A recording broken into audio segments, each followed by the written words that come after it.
Welcome back, ladies and gentlemen, to LCK Spring 2019 Sandbox. A 1-0 over KT Rolster after KT honestly had the early game delivered to them on a silver platter.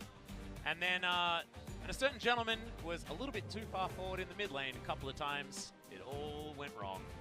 And this guy on your screen right here gets the MVP because of it. Yeah, And LS has some opinions about who got the MVP. Yeah, so, I mean, it really blows my mind as to how the MVP is actually awarded to Ghost. I mean, I guess pressing the R key, which, you know, sometimes is a difficult thing on Karthus, and then right-clicking a few times on Sivir nets you the MVP award. Well, you don't have to right-click. You can attack. Yeah. Certainly because she not kills the minions Aatrox so quickly. or the Camille setups in bottom that got the ball rolling, no. Also, the fact that they managed to, like, at least show that Aatrox and Camille are both relevant on 9.3 as well. That was pretty cool. Slow down there. Now, KT, Lee Sin banned right in the window. Sandbox responding with Lucian in the door. And now, Thresh being taken away by KT. And UmTi is definitely looking not very happy after that previous game. Yeah, well, you could imagine that after having the dream early game on a Nocturne and then not winning, that must feel pretty bad, especially against that of a Camille. When a Camille can't face check you as Nocturne, you gotta be feeling pretty good. As Yasuo going to be hitting the bench here. Yasuo was first banned from Sandbox in game number 1. And there's the Galio ban. Yeah, taken away by KT, and this means Ezreal will potentially get through the ban phase, or at least the initial one, yet again. Unless Sandbox want to ban it here, they certainly can. Zenit hasn't actually played Ezreal at all this season. Not once. So maybe not high on the priority list. 4 seconds. Definitely looks like they are debating. And LeBlanc.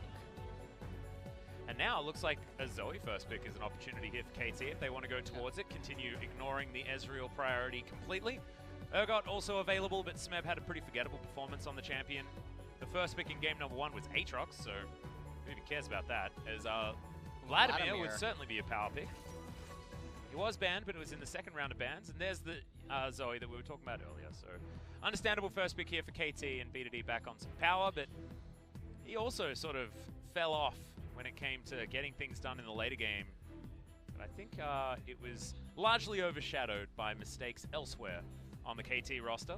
Now Sandbox wondering what they want to grab next, and Summit's Jayce, certainly something to be scared of. That's probably going to be Jayce top lane, and we'll see what Sandbox end up accompanying this Jayce pick with. Will they go for the full mono red aggro? What I mean by that is just full-on aggression that wants to smash directly at the face of the opponent. I actually, when I found out that I was going to be commentating with you, I did some Magic the Gathering research.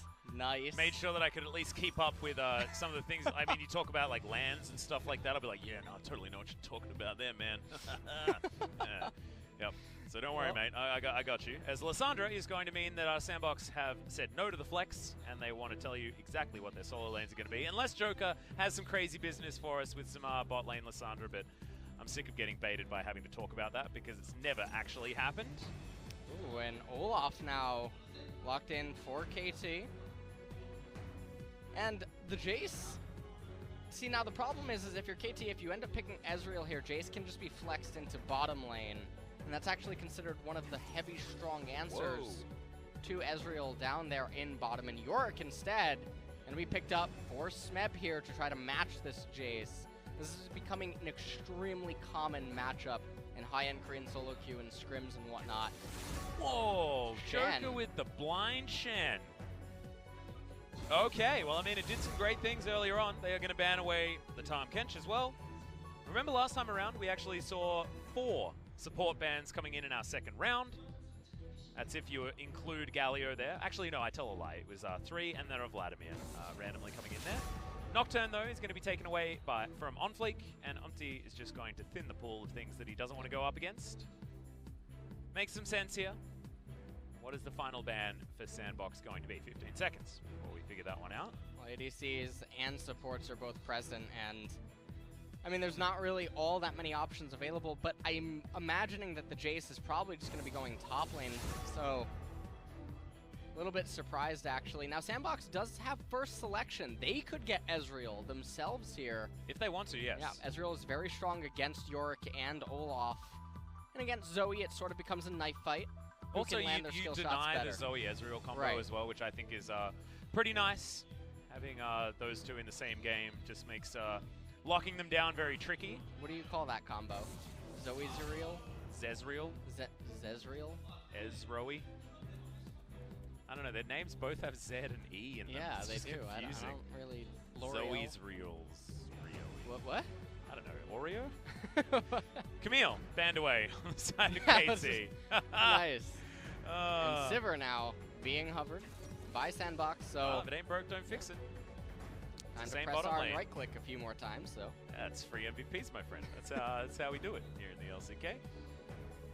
So that should be the Shen Sivir bottom lane, and the jungle is going to be counter-pickability on the side of OnFleek.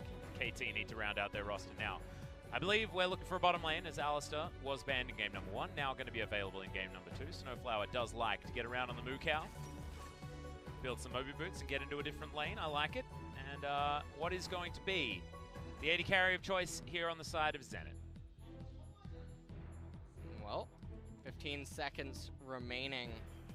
And this team composition is looking very much so to be a Zoe versus the world. But hold that thought, as gonna get some help from Vladimir. All right, so Vlad gonna be coming in, laning on the bottom side of the map most likely. As OnFleek, considering his jungle choices, going to be up against an Olaf, so always going to be a difficult matchup when it comes to early game power. And of course, being able to keep up in farm is going to be a tough one. But Jax has a decent time trying to get some stuff done, and they're going to lock it in. How are we feeling about it, LS? I guess it's going to be Jax against Yorick. I've actually never seen this matchup, so... I'm not entirely familiar with it. I wish that I had Hashinshin on speed dial. Well, no, that's Jungle Jax. That's Jungle Jax, so we're okay. It's going to be the Jayce Yorick. I was getting excited. I thought that we were going to have Jungle Jayce actually pop up. Oh, man. Well, I mean, we still could. We've got 10 seconds to go before that happens. There is still 10 seconds. So you're exactly right. You're I won't speak too soon. All right.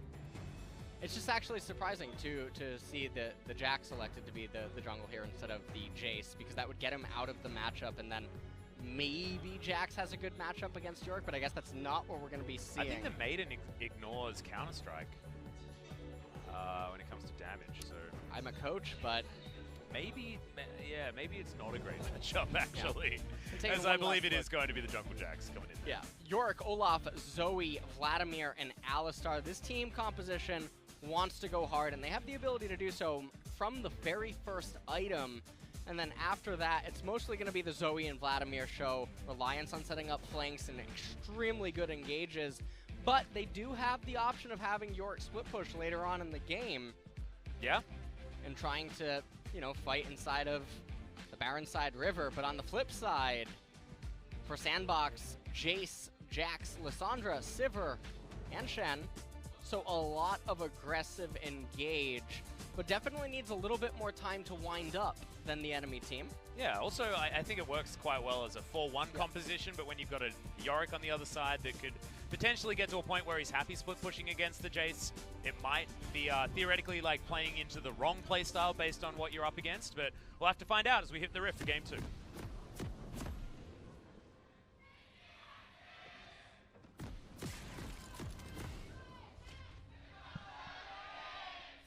Sandbox fans in full voice as these guys have locked down second place here in the LCK for so very long, losing the minimum amount of points up against Griffin in their loss by going 2-1, and now wanting to cement themselves another 2-0 victory.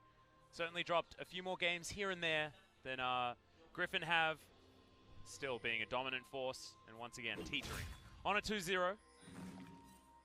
Joker, trust him, he's a doctor. Yep. Has to skill his taunt level 1, but he's not going to be too worried about that. You almost do that anyway, don't you, on Shen support? Yeah. Nice. Nice. Not sacrificing anything. Well, now at this point, just having an extremely safe opening from both of these teams, and I really do feel like the onus is more so on Olaf to make some pressure or things happen early on. Normally, when we've seen Olaf lately in the LCK, they've liked to and have elected to just power clear as their lanes are self-sustaining and whatnot. And this time around, Olaf does have that in some of his lanes, but I don't think that you want to just handshake early to mid transition scaling against this team comp. Yeah. As you saw, BDD won that trade because he has a Keystone and Dove hasn't got one yet. He's only level 1 and can't actually activate his Aftershock. But he's going to be fine. Just eats one of the Corrupting Potion charges and will continue to farm things out whilst also harassing BDD just a little. BDD deciding to go with Cleanse this time around because there's a Frozen Tomb to contend with, so it doesn't have the Ignite. The extra aggression in the earlier stages of this game. Zenit and SnowFlower are going to try and farm it up against Ghost and Joker, but how scared are we? Because is giving Vladimir a free lane worse than giving Shen a free road to level 6 in a composition like this? Oh, that was really weird. It didn't taunt? Was that a visual bug? I think Scuttlecrab's not into Dr. Shen's.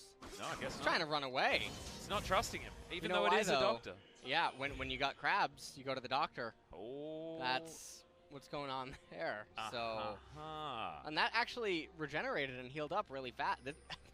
So Joker just wasted time, I guess he's not a doctor. Yeah, we're trying to get Ghost some solo experience there. I don't know. I'm very perplexed. But UmTi, like ships in the night, is going to deny that little puppy and actually just going to continue on over, try and take this blue buff. And OnFleek has caught him in an odd spot. Does have Counter-Strike available, of course, but that's a level advantage. Joker gets in there. It's a really nice taunt and a deserved first blood, and that's why he was hanging around, randomly hitting the Rift Scuttler. And now UmTi falling behind now to the Jax jungle.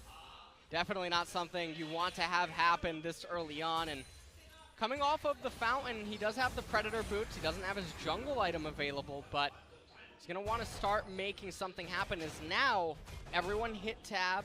They're able to know, okay, we know what Campsy has up. If anyone dies to a gank of his, you got bigger problems on your hands. Yep. Just taking a quick look at this. I mean, it's all too easy to hit the taunt, and there's nowhere he could go. He couldn't flash over to the left or the right. He would end up dying anyway, so just saves his flash. And then OnFleek immediately transitions into grabbing the bottom scuttle as well, so that is going to be double scuttles for OnFleek. 2 games in a row when it comes to the Rift Scuttlers. The guy is doing pretty damn well. And I think I've got a reference. I mean, Joker's picked up first blood now on the Doctor. Have you played Borderlands? You played Borderlands? You remember the Doctor in that game? No, I never played that. What is it? He was a doctor that had more blood in his hands than most of the other doctors. He didn't seem very good at his job. And as Joker just killed someone, I'd say that he's also not exactly the greatest doctor we've seen so far in Runeterra.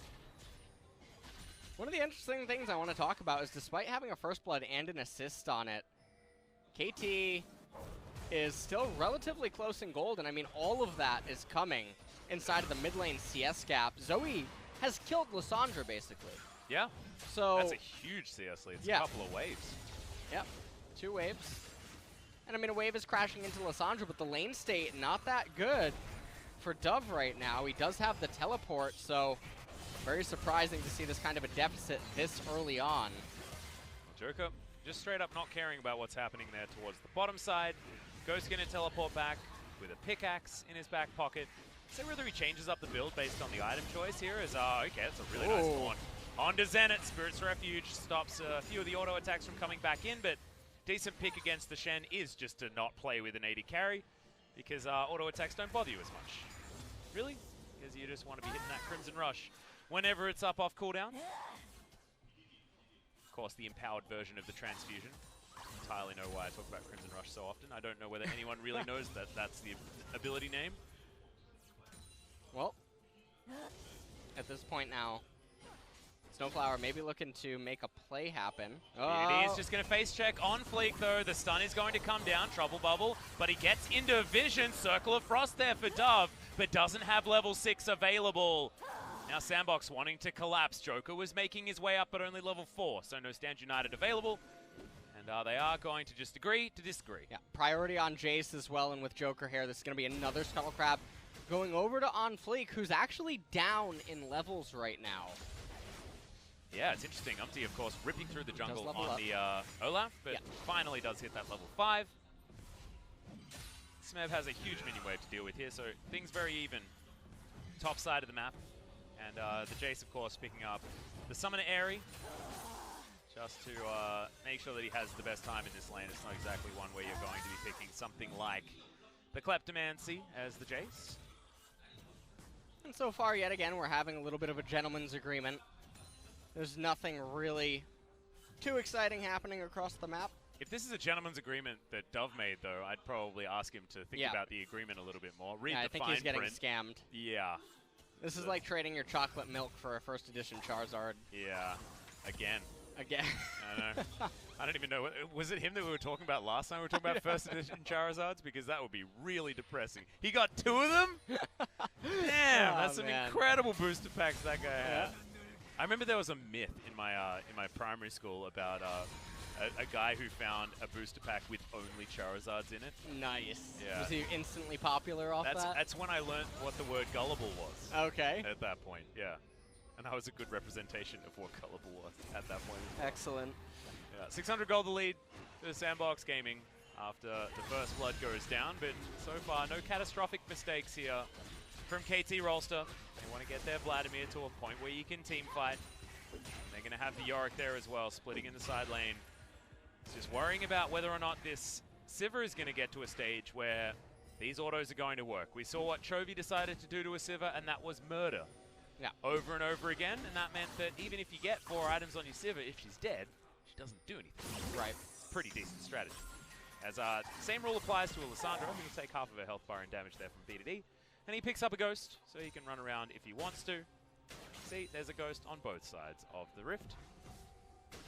Smeb just seems to be dealing with giant amounts of red dots knocking on the front door of his tower, meaning that that turret plate is actually going to go down relatively quickly.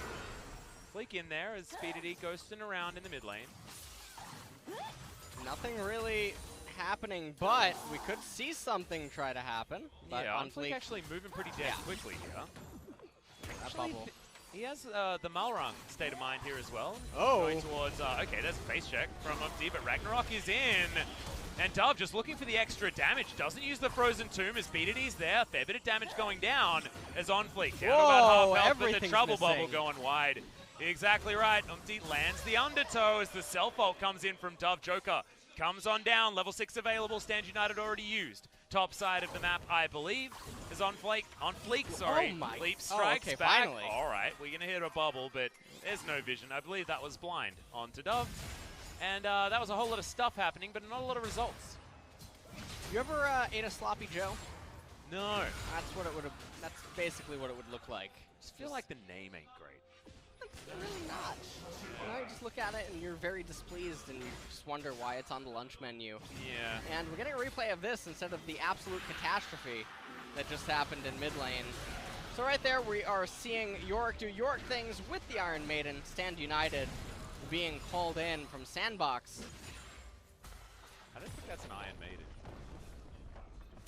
I think it looks like it has iron. Yeah, maybe. You know? That's true. No? We don't know about the Maiden's choice of music as well, so I mean, maybe it's the right choice. Do you know what an Iron Maiden is? Isn't that the thing that you used to die in, right? Yes, the torture chamber. Yeah, the torture chamber, right? With the needles? Yeah. And it closes on you? Uh-huh. Alright, so if it's an Iron Maiden, I feel like, is that going to be that good? It just plonks down this like torture chamber thing in the lane and just sits there. I guess that was KT last game, and I'm not so sure. Oh god, I guess it's on brand. Fair enough. Right, well. Dove and BDD. Just punching each other in the face with some spells, but otherwise not too much happening. It's just BDD extending his lead by a few things at a time. Smeb's going to be taking his own blue buff. That's not going to be a steal away. Actually going to be starting it up here for BDD because he wanted something to do. Didn't want to overextend in this lane. BDD comes, like collects it. No worries. Looks like it was yelling at Zoe as soon as the blue buff was taken. The maiden? Yeah. It was like, wait, I don't know why that's the maiden's voice. I'm sorry. What was well, that? It's like a weird dog sound. I don't know. It's probably what Twitch chat maiden. sounds like after they believe in KT. That's what the excitement sounds like. Oh no. Well, this is what Shelly sounds like when she's getting thwacked with a lamppost, as KT want nothing to do with it. Summit's going to come on over. Dove's here as well. 3-on-3 is going to ensue. So they're trying to at least get the damage down to lock up this Rift Herald. Trouble Bubble lands. That flash is not going to help you, Summit, as he's going to go down. Then Sandbox say, well, we'll just take Shelly and we'll leave. No harm, no foul. You take our top laner, we'll take Shelly. And that ends up being a pretty good pickup, to be honest, for Sandbox. There's still several minutes remaining on play to they can convert it. Whoa, hold that thought. That's a flash forward, but that's a last-second use of the ultimate onto Dove. Stands United from point-blank range, and Dove's going to get out. Joker takes the ride along with him. Circle of Frost is in there as Dove's trying to survive into Trouble Bubble. Doesn't land beat it. He uses his whole health bar as Joker finally uses his flash in order to try to escape at Zenit. Now underneath the turret. Joker still limping away, but the undertow will do it in the end. And OnFleek, Leap Strike is there. Another claw. Kill it with fire. Oh my god, how is he avoiding these buttons? Is BDD at least able to get something done? He's going to take down a few turret plates here in the mid lane, but Ghost is like, all right, guys, that was funny. Yakety Sax music sounded great in my ears. I'm going to take down this turret bottom side. Oh, man. Do you know what just happened? Sivir just got 4 turret plates. Sivir just got 4 turret plates during that whole thing. That progressed for so long. In Sandbox, they're the ones with the Rift Herald. If Jax just runs top lane right now and summons it, I'm pretty sure they could convert it into at least a couple of plates. But it looks like he's going to take a quick pit stop at red first. He's going to grab the Crimson Brambleback and then make his way towards one of these lanes. Doesn't have a lot of time left on that Rift Herald, but he can throw it down mid lane, he can throw it down top lane. You can get a bunch more of these turret plates as well. I mean, there's a lot of extra gold in this game because we've got a couple of plates falling on the top side in favor of KT, one on in the mid lane, none yet on the bottom side of the map. And you can see 1, 1, and all 4 being taken on the bottom side. So Sandbox living with a bunch ready of for extra round money. 2. So right here, Summit, you can see him getting told to go to sleep, ends up flashing, but there's not really a purpose behind it. But nonetheless, his team managed to secure themselves the Herald during all of that. Dove, you're going to see him get told to go to sleep, and he says, you know what, I'll do it for you. I'm going to make my own bed, actually. Yeah, he's going to make his own bed. Joker says he wants to sleep in it with him. And then BDD, I mean, everything is just missing. This is a true series of unfortunate events. Oh, man. As my mother would say, Jeepers Creepers. That was a terrible movie. Yeah, not a great movie. Yeah, I feel like I'm watching it again. Yeah. And look at this. I mean, that claw was really nice, and the sidestep was pretty beautiful. From OnFleek as well, but the fact that KT couldn't catch up and get anything there was just bit rough. KT fans, still the lead for Sandbox isn't super ridiculous. Just the problem is that Ghost has got towards the Essence Reaver. He can stick around in lane for a very long time, and he's going to do so in mid at the moment. Turret plates have fallen, so it's just a slight lead in that regard on Sandbox's side, but Smeb is the savior for KT, being able to take down a few. Top side of the map. And at this point, I mean, the game is going to enter into a temporary lull state. There's no neutrals anymore on the map. It's only 15 minutes. Yes, Sandbox, they do have some items on their side. Zoe probably going to end up completing her first core item, Proto Belt and Fiendish Codex on the side for Zenit. So he's almost ready to go with max CDR soon on the Vladimir. Yeah, basically has it here, level 9. It's very close. Yeah. Just needs that scaling stuff to stack up. Okay, Rift Herald going to go down in the mid lane. I mean, there's no plates to be taken here, but breaking that one open is going to be very important. As Dove, he's going to get jumped on here by SnowFlower and headbutted back underneath his turret, which is actually where he wanted to go. Very strange situation right there as Summit moves on over. Yeah, I don't know why they're on the right-hand side. It felt like, okay, on the hunt, press there's R. the donkey whistle is OnFleek. Not going to get the counter-strike as Zenit has a W button for that. And the Sanguine Pool is going to be the perfect counter to the on the hunt. Well, now Sandbox extend their lead to about 2.3k gold. Yep, Smeb is going to be discovered here. Throwing the Morning Mist towards Joker, but doesn't actually find it. Sandbox, I mean, if you're Sandbox right now, you don't want to fight. Your champions are only going to get better once you let them accumulate a few more items. Yeah, and I feel like as well, I mean, this 1-3-1 that they're playing works out pretty well, especially with Stand United available, and Ghost has the Essence Reaver this time, so he can just park himself in mid lane and keep things farming through. As you can see, the benefit of having that ridiculous skirmish where nothing really happened was that Ghost now has about a 40 CS advantage. And that's why he's got that farm bounty on his head. 550, the only bounty in the game, and it's going to be on Ghost, who's a 0-0-0 Sivir, sitting on a whole bunch of money, and almost, what the heck, 2,000 gold in the lead?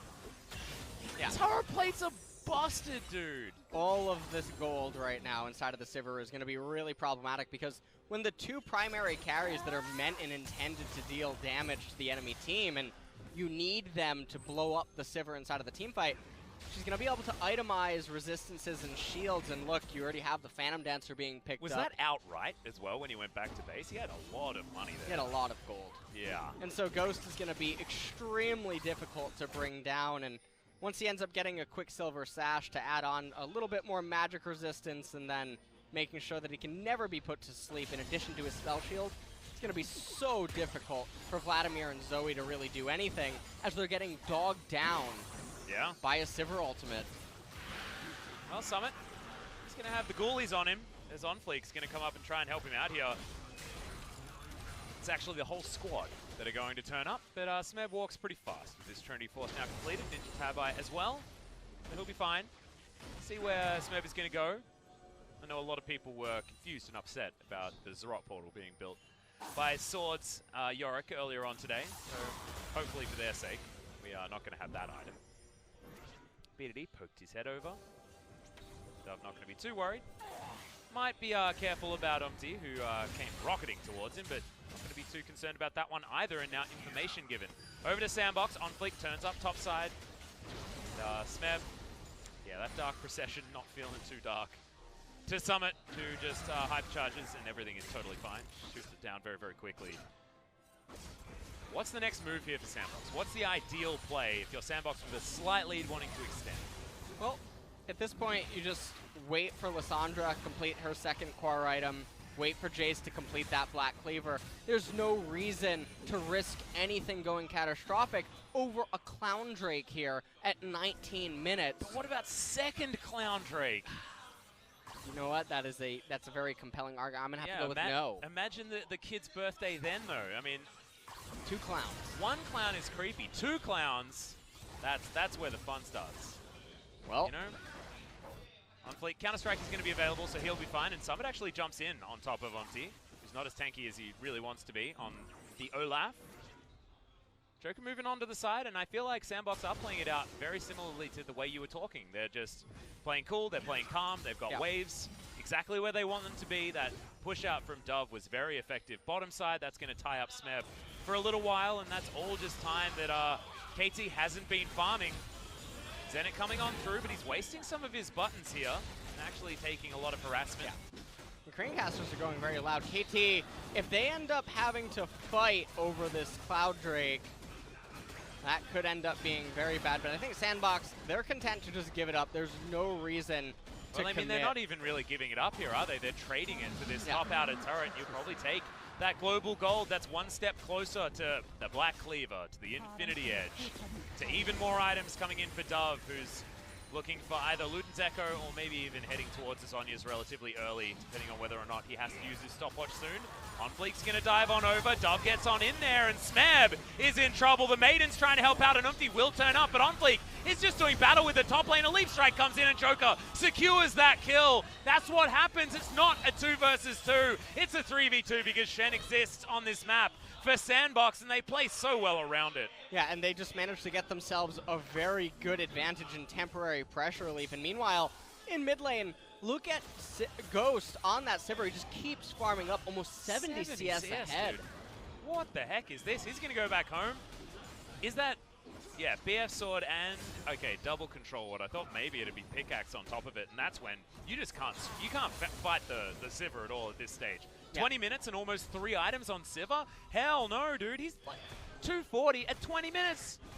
Yeah, I'm not really quite sure what KT's hopes are. When you look at their team composition right now, Yorick doesn't have the capability to start split pushing, but we're going to hold that thought as we take another look at what just happened. Smeb getting caught by Dove and OnFleek here. UmTi saying, hey, I'm helping, but stand united, and Lissandra having that hourglass available to her. Yeah.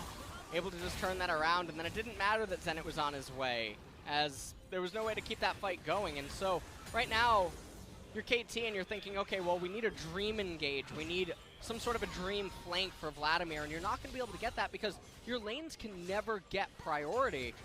And with Sivir being as far ahead as she is, what can you ever hope for? Yeah, I'm not entirely sure, LS. I don't think there's too many answers here. On the KT side, either is Sandbox. 5,000 gold is the lead. Cloud Drake apiece is nothing to really worry about. As KT, that was the last objective that they were able to actually get, as Smeb's just getting picked on the Dark Procession. Not even a factor, because a front flip, and he's just going to die. So Jayce picks that one up, and Summit made this Jayce look like the counter pick and not the Yorick. Yeah. And now they're looking to threaten this bottom 3 turret as UmTi coming down there to try to clear out the wave against the Jayce and the Jet. Huh? What? Are you empty? Was that the question? Oh. He's about to be empty. He's empty inside, actually, I probably. think maybe that is the case. I think that might be the case. As B2D is trying his very best, but honestly, this game has been lost around him so many times in 2019. Sandbox, it's almost a special delivery on a Baron buff here as they steal away the blue buff from KT. We'll augment these item builds even further, and let's have a look at Smeb dying again. I don't know why we want to do this. He's walking right through the open corridor for no reason. If he just went around, this play by Sandbox never works.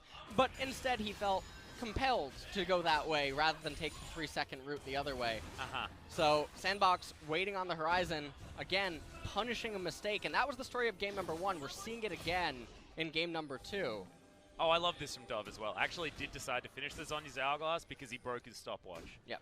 And as soon as he goes back, instead of going towards the Ludens or something like that, he is just going to make sure that he can go golden yet again because he just buys so much time on this Lissandra. That was why UmTi couldn't actually help Smeb because he was trying to beat down Dove, but he just turned gold and then everything was A-OK. Floor of Doom gets him to relative safety. So now Sivir moving towards the top side. Very close to an Infinity Edge, 850 gold bounty, and sitting at 0-0-0.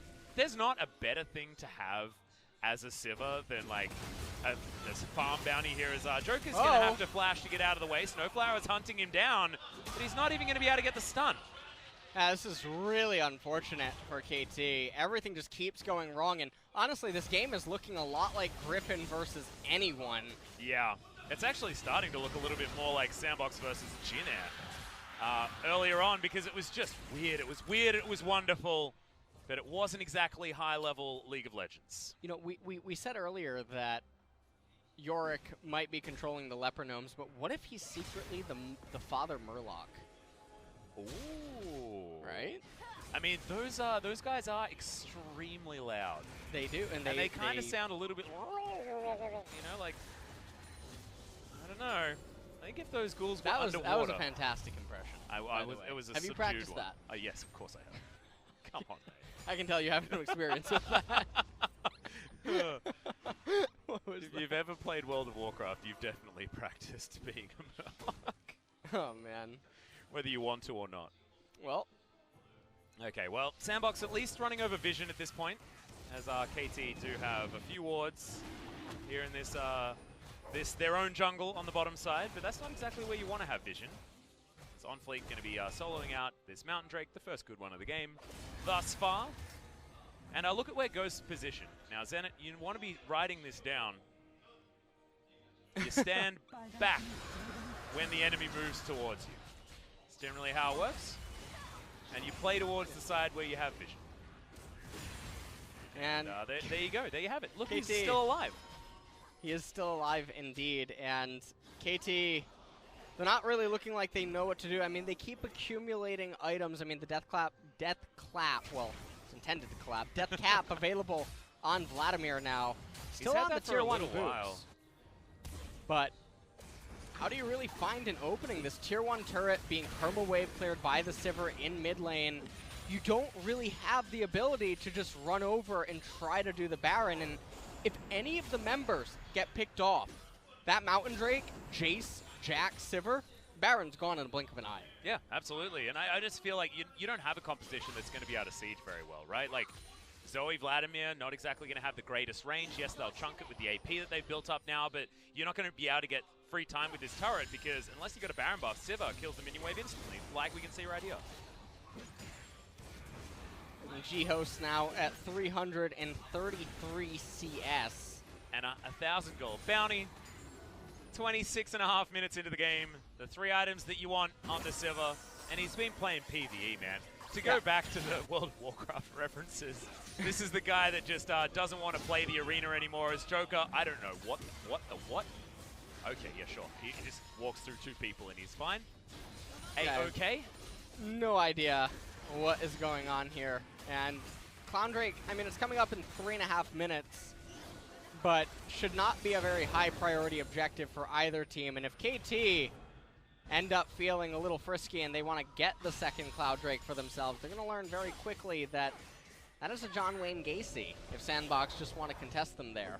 Yeah, Baron is just definitely going to die at that point as well, as a couple of backs are actually seen on vision here for Sandbox, so they can move in, clear things out. But you can see just passively, this game is getting further and further away from KT. We've got a Sivir that's scaling up. We've got a Jayce who's also built Trinity Force after his Cinderhulk. So OnFleek is basically going to be a laner at this stage. Jayce is going to be very scary. So having gold bounties of this level when we've only had 5 kills in the 30 minutes of gameplay that we've had thus far, it's just ludicrous. But it's happening, something we're going to have to accept. You know, I absolutely love this. I love when every single game can start sort of turning into, you're wondering, it just removed the nameplates and you think it's Jin Air. Yeah. Because it's just wave clear after wave clear after wave clear. Now let me hold on, let me turn the page here. We're gonna have a team fight. Okay. And after the team fight, the game is going to end within a minute, and it's gonna occur around the 30-minute mark, Atlas. Does this script of yours that you're reading look copy-pasted? No, not at all. It doesn't? I've seen it a few times in LCK. Doesn't look like a photocopy?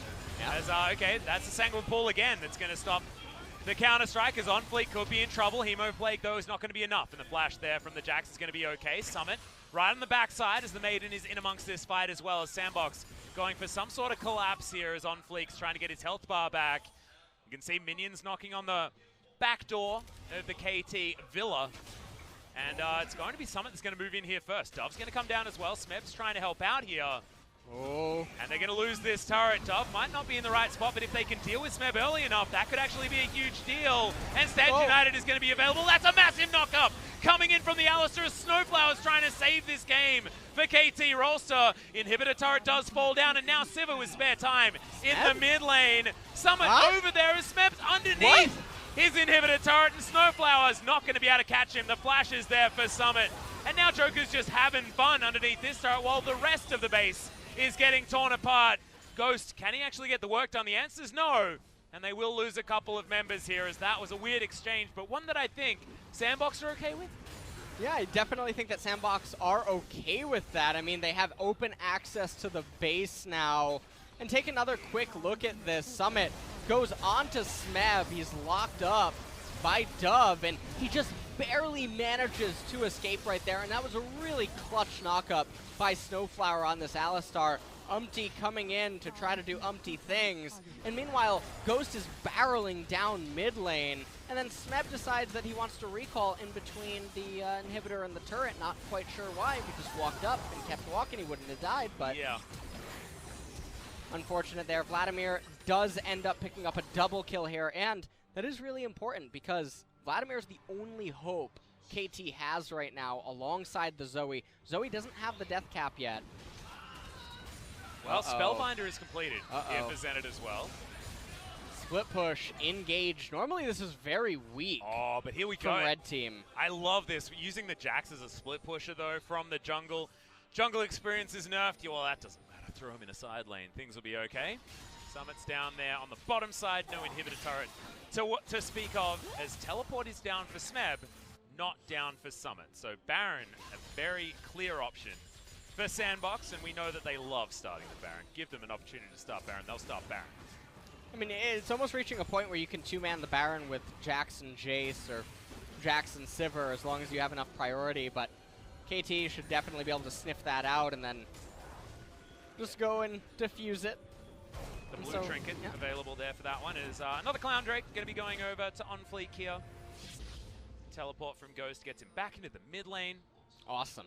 Yeah, look at that. Yeah, let me tell you what he's going to do now. He's going to come into mid lane and he's going to wave clear.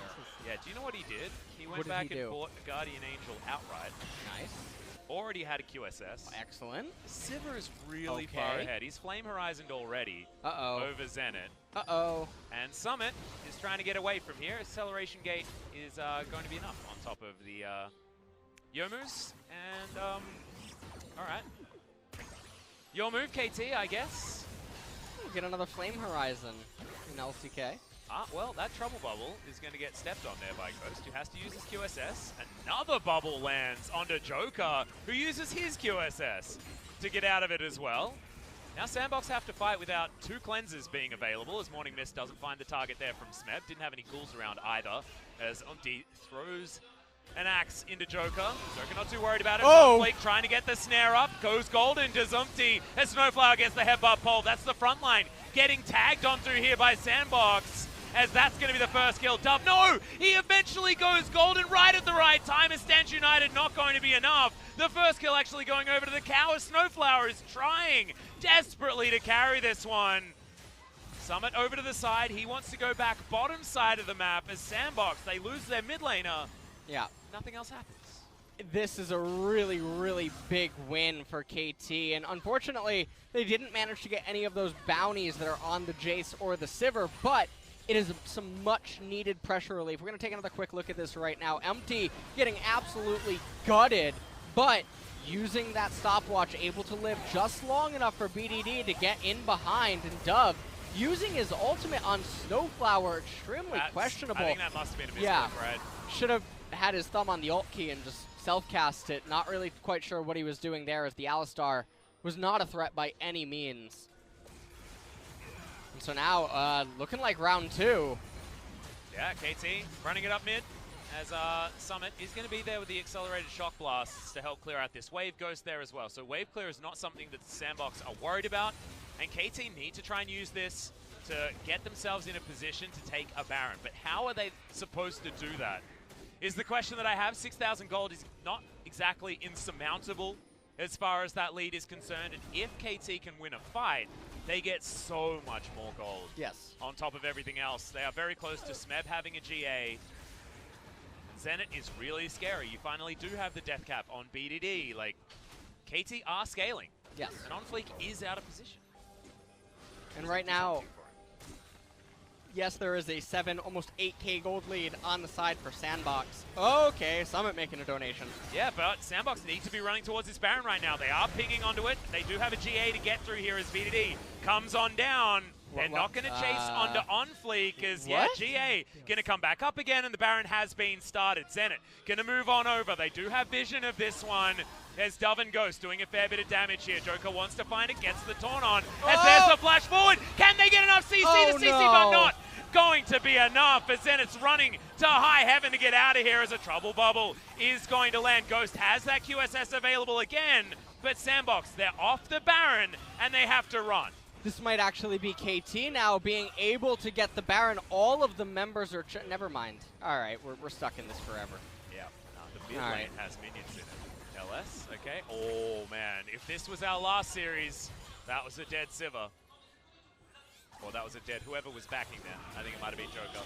Okay, Baron's going to be started up yet again. SnowFlower's trying to get some vision in here, and there's not a lot of vision available for Sandbox as the Trouble Bubble goes wide. That actually could be very pivotal, as there's a special delivery on the Shen. Zenit now has the full bar and goes in there. Hemoplate goes down, as that's going to be Lissandra falling. And KT, they pile on in, and they're able to grab the kills. That is so much money onto Smeb. Good God, how many items can he build now? About 100. Most likely is now Summit wants to donate himself onto this KT squad. He's ignited. OnFleek does get some CC down, but the Jayce should be okay. There's the flash out from OnFleek, and he's going to survive for the moment. Oh my goodness, the Yakety Sax needs to be queued very hard for all of these guys, as the Baron will eventually be taken down. KT do lock that one up, and UmTi finally some respite as BDD. He's hit. all of the bubbles that KT have needed to get them back into this game. He's definitely making up for his early game performance. We'll take another quick look at this.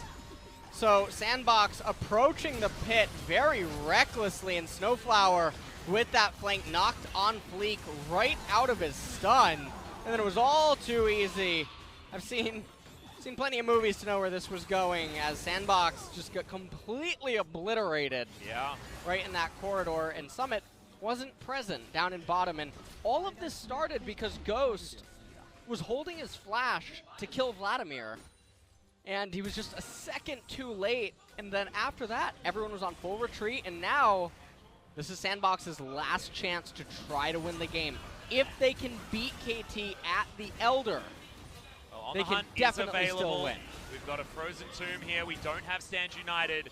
Trouble Bubble now on cooldown. SnowFlower looking for a flank. As you can see, outside of vision is the Cows. It is going to be a 50-50s. OnFleek gets himself in there. It's BDD that grabs it, and now KT have so many extra stats, and SnowFlower makes his way in. Summit is taken down. There's no more Jax as Dove is trying desperately not to burn to death, but the Elder Drake is going to say no to that one, and KT Rolster, they've turned it around. And you can see the pings now down on the bottom lane as Ghost, he made it his life's mission to try to clear that midway. Wow. Okay, SnowFlower going to get the headbutt back onto Ghost, but that's just going to buy us some time here as we're looking to open this door. SnowFlower wants the stun, isn't going to get it just there, but thankfully the QSS is available for Ghost. Meanwhile, this inhibitor turret is not long for the world, but how much further can KT push? They've got a Maiden. They've got so many things. UmTi even flashing to get towards inhibitor turrets as Joker gets back. He gets exhausted and pummeled into the ground. Nexus now going to go down, and we've got a game number 3 on our hands. KT fight back against Sandbox. And you look at the manner in which KT just won this game, and you wouldn't have expected it after the early game. They ended up outfighting Sandbox in some of these really clutch fights. They also managed to persevere long enough for them to get to a stage of the game where the champions could come online and actually threaten enough damage, and then Summit, that one death in bottom lane, followed up by Sandbox's poor Baron decision-making, not executing the Vladimir. Clearly all weren't on the same page.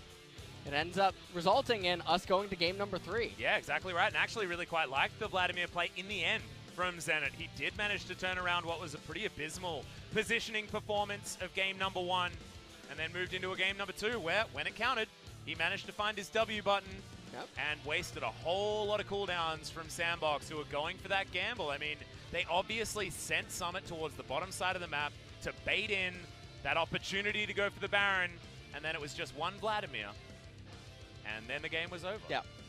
And I mean, in this game, Sandbox, they had the stall comp with the Sivir endlessly wave clearing. Yeah. They had 1-3-1 possibilities available, being backed up by the Shen. They utilized it at some points in the game, but it definitely doesn't look as clean and systematic as when they have that super reckless, aggressive type of team composition. Yeah, I agree. I feel like it felt too slow in the mid game, where Sandbox obviously had their big advantages. And then a couple of death caps come in. You've got Vladimir and Zoe, and BDD in the later stages of that game went from not hitting the trouble bubbles and it being quite comedic in the mid game to hitting every bubble he needed to in order to lock that game down for KT. It was very, very nicely done. And you can see 21,000 damage is going to be that number. Of course, Ghost did a lot, but a lot of it was incidental damage in that laning phase and in the mid lane where it was throwing ricochets through. So I feel like all of those numbers that the Zoe has cropped up were important, because it was either chunks or it was trouble bubbles landing. Really great performance from BDD, and Zoe has really been the talk of this week. She's been pretty damn pivotal for every team she's on. She's considerably the best mid laner that can exist right now. I mean, she shuts down the Lissandra. She really puts her in her place, and the champions that can exist to actually compete against her, not really all that threatening, given how much of a table she can just flip and turn around late game against any team composition. Exactly right, but we'll see whether it's going to be flipped yet again. We have a game 3 on our hands, so a very short break, and then we'll be back to see whether it's KT or Sandbox.